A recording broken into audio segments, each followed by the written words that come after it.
So I'd been offered this opportunity to apply to go and work in Rome at the British School at Rome last year.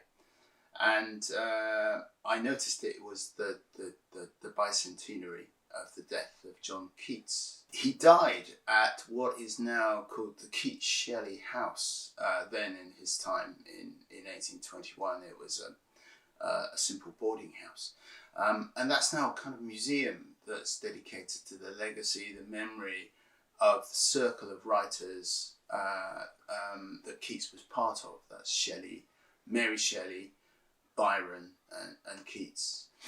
The challenge was for me how to take something of this legacy of the Romantic era and make some paintings that had some relation to that.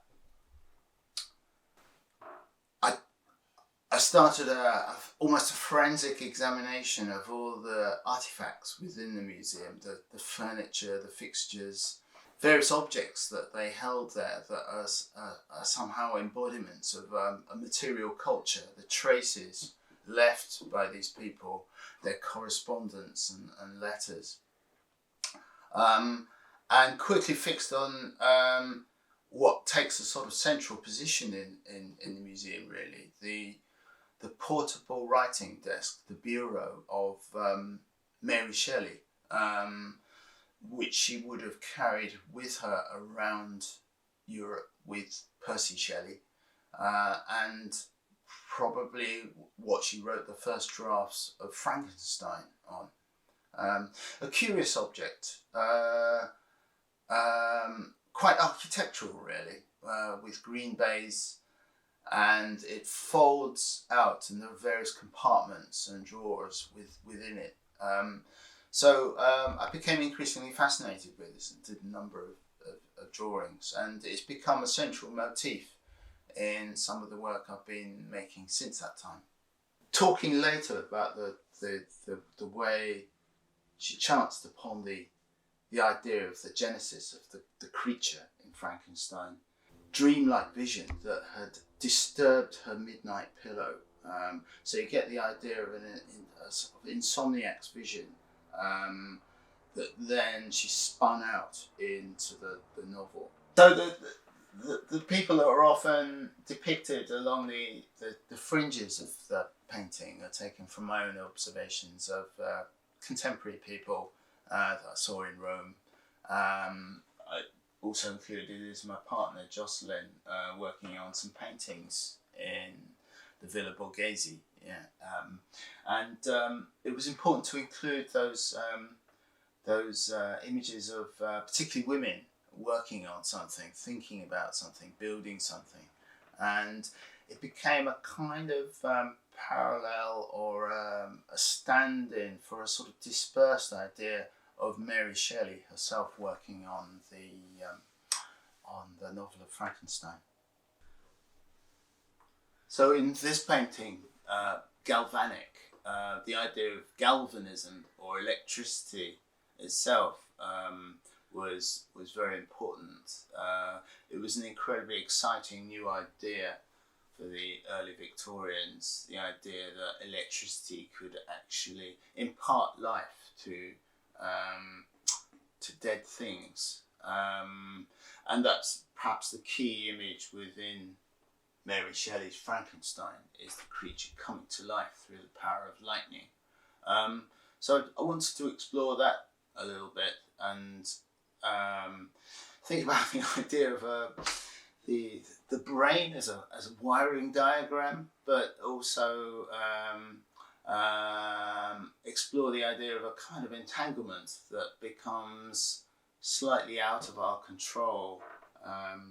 So within the painting there's a network, coagulation of cables and wires, focusing on the image of Mary Shelley's bureau or travelling desk, which I portrayed in various positions between opening and closing. So it becomes this token, if you like, of the imagination revealing something. So that's how the paintings emerge really in an improvised way, in unpredictable ways.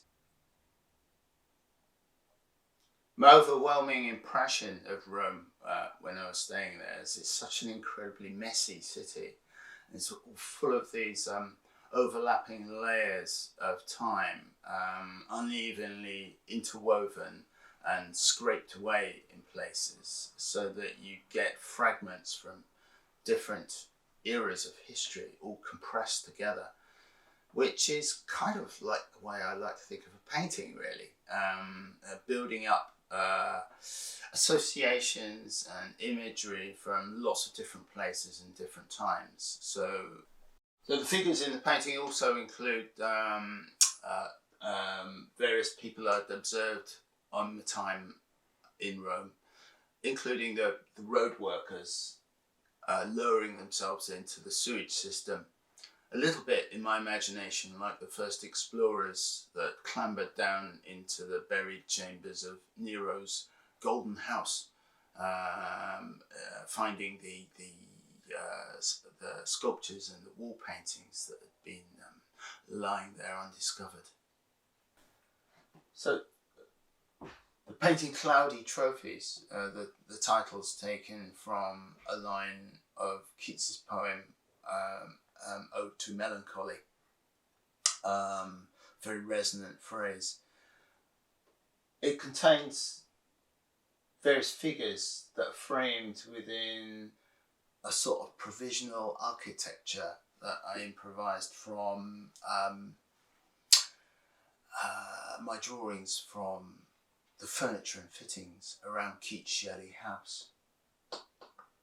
Trying to make my own equivalent of the kind of decorative framing that happens within ancient Roman wall paintings. The images include various figures. There's my transcription of Joseph Seven's very quick sketch of his friend John Keats writing or reading. The figures in the painting include that of Mick Jagger and Brian Jones of the Rolling Stones. And in the Stones concert in London in Hyde Park in 1969, Jones had been found dead a few days before, and Jagger called for silence in the crowd and made this tribute to him that was a quotation from Percy Shelley's poem Adonais. That had been written by the poet. It started it as a tribute to his dead son, but it was completed as a memorial to his friend John Keats, who had recently died. So you get this marvellously sort of circular feeling of bits of culture being repurposed at different times in history. I guess by the 1960s, something like Adonais had come to seem this heavyweight bit of serious literature, but maybe rather remote and historical. So to suddenly hear it through the voice of the day's most popular rock star suddenly revitalizes it, gives it a new context. I suppose ideally I'd like something like that for my paintings, and what I mean by that is that they find a way to negotiate a new relationship, a new experience of the imagination and the writings of people like Keats and Percy and Mary Shelley.